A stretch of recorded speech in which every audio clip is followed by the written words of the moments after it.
বিসমিল্লাহির রহমানির রহিম। আজকে আমরা শিখব জার্মান ল্যাঙ্গুয়েজের অনেক গুরুত্বপূর্ণ ২ টা ভার্ব, যেটাকে sein এবং haben ভার্ব বলে।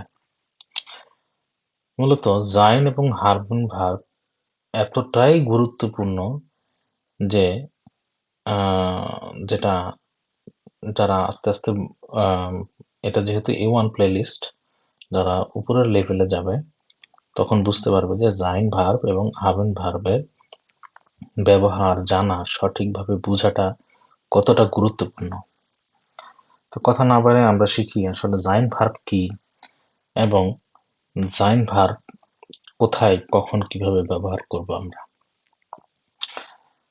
জাইন ভার্বটা আসলে আমরা যে বলি বাংলায় হওয়া বা ইংরেজিতে যদি বলি টু বি ভার্ব,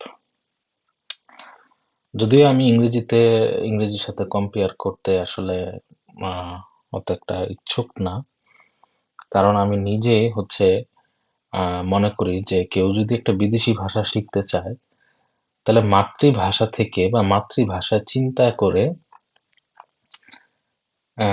বিদেশি ভাষাটা, যেকোনো বিদেশি ভাষা শেখা উচিত বা শিখতে সহজ হয়। এর জন্য আমি কখনো ইংরেজির উদাহরণ টানা মানে ভালো মনে করা বা আম সহজ উপায় মনে করি না শিখার।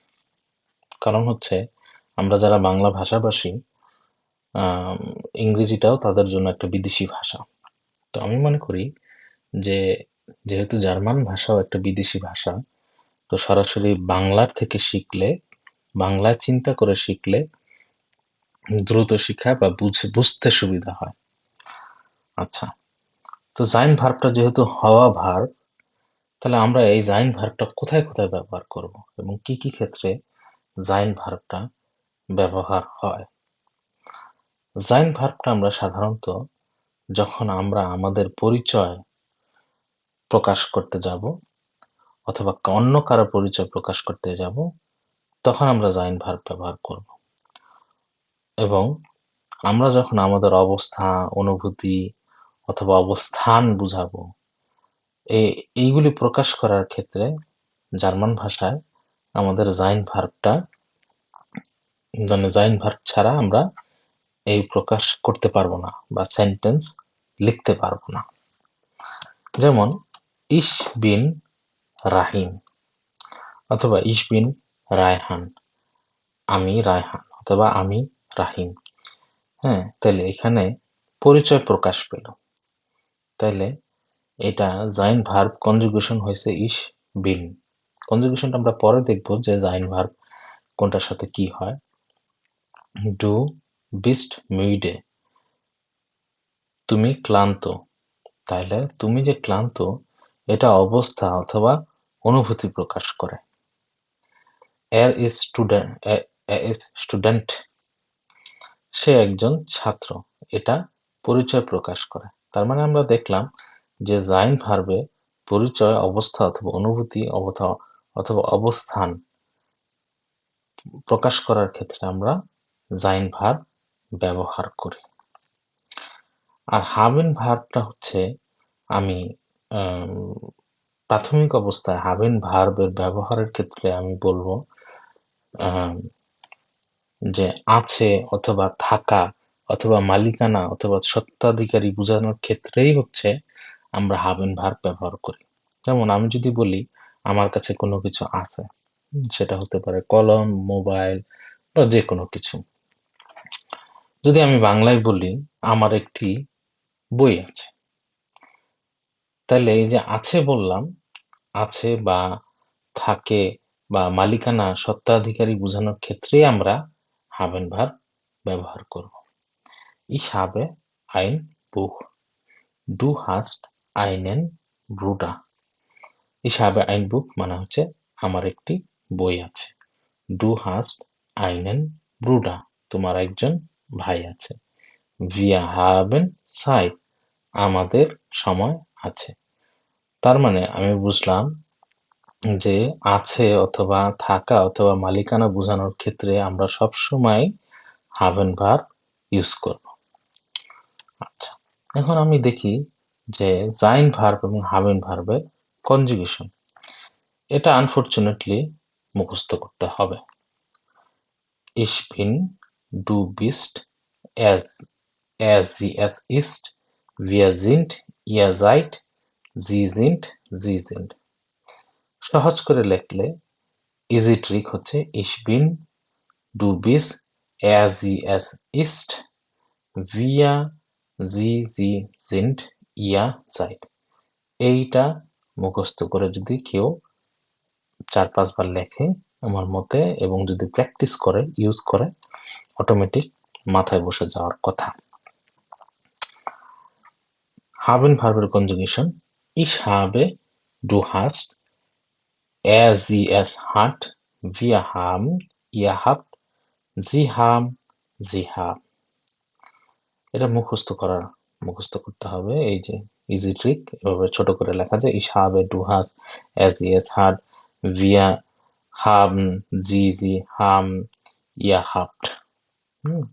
তার মানে er, sie, es এর ক্ষেত্রে সেম, wir, sie এর ক্ষেত্রে same, ihr habt।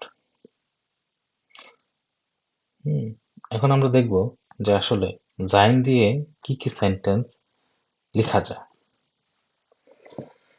ich bin রাহিম, তাহলে আমি যে বললাম আমি রহিম, এখানে যেহেতু পরিচয় বুঝালো এজন্য জাইন ভার্ব হলো du bist mein Freund, তুমি আমার বন্ধু। আমি এটা দ্বারা পরিচয় বুঝালাম, তার মানে জাইন ভার্ব হলো er ist Student, সে ছাত্র, এটা দ্বারা পরিচয় বুঝাইলো, তার মানে জাইন ভার্ব হলো। এভাবে অনেকগুলি আমি এক্সাম্পল দিছি। এখন আমরা হাবেন ভার্বটা দেখি। ich habe ein Buch, আমার একটি বই আছে। তার মানে যে আমি আগে বলে আসছি আছে অথবা মালিকানা বুঝালেই হচ্ছে হাবেন ভার্ব। আর হাবেন ভার্ব কনজুগেশন হয়ে ইসের সাথে হয় habe। du hast einen Bruder, তোমার একজন ভাই আছে। তাহলে ডু এর ক্ষেত্রে কনজুগেশন হয়ে hast বসলো। এভাবে অনেকগুলি এক্সাম্পল দেওয়া আছে। সবগুলির সবচেয়ে ইম্পর্টেন্ট হলো এই 4টা মুখস্থ করা, যে ich bin, du bist, er, sie, es ist, wir sind, ihr seid, sie sind। ich habe, du hast, er, sie, es hat, wir haben, ihr habt, sie haben। এইভাবে পুরো লিস্টটা মুখস্থ করা এবং নিজে নিজে এরকম লিস্ট আকারে খাতায় লেখা। সবচেয়ে ভালো হয় আপনারা যদি নিজেরা লিখে আপনারা যা প্র্যাকটিস করছেন কমেন্ট সেকশনে ছবিটা দিবেন। আচ্ছা, আমরা যে এতক্ষণ যা শিখলাম বা যা বুঝলাম সেটাই আমরা প্র্যাকটিস করব। আমি সবগুলি যখন মুখস্থ করে ফেলবো তখন আমি এখানে অ্যান্সার দেখব না, আমি দেখব যে এখানে কি বসতে পারে। ইস রহিম, হ্যাঁ আমি রহিম, তাহলে এখানে কি বসা যায়, যেহেতু জাইন মানে আমরা বলতেছি যে এখানে জাইন ভার্ব বসবে, তো এখানে জাইন ভার্ব বসলে কি বসে, ইসের সাথে কি হয়, এই যে আমরা মুখস্থ করে আসছি ইস বিন। হ্যাঁ, তো আমরা যদি এখানে বিন বসাই, এই যে অ্যান্সার যদি চেক করি, হ্যাঁ আমাদের উত্তর হয়েছে du bist mein Freund, er ist müde, wir sind in Berlin, ihr seid pünktlich। আচ্ছা, er ist müde, সে ক্লান্ত। এখানে এটা সে ক্লান্ত, এটার মানে হচ্ছে এটা অবস্থা অথবা অনুভূতি বোঝায়। হ্যাঁ, যে আমি ক্লান্ত, এটা অবস্থাও হতে পারে অথবা অনুভূতি হতে পারে, যে আমি আমার অনুভূতি প্রকাশ করছি যে আমি ক্লান্ত। এখানে যে উইবংগুলি মানে এক্সারসাইজ গুলি দেওয়া আছে অবশ্যই করবেন, এবং যদি কোনো প্রশ্ন থাকে কমেন্ট সেকশনে প্রশ্ন করবেন।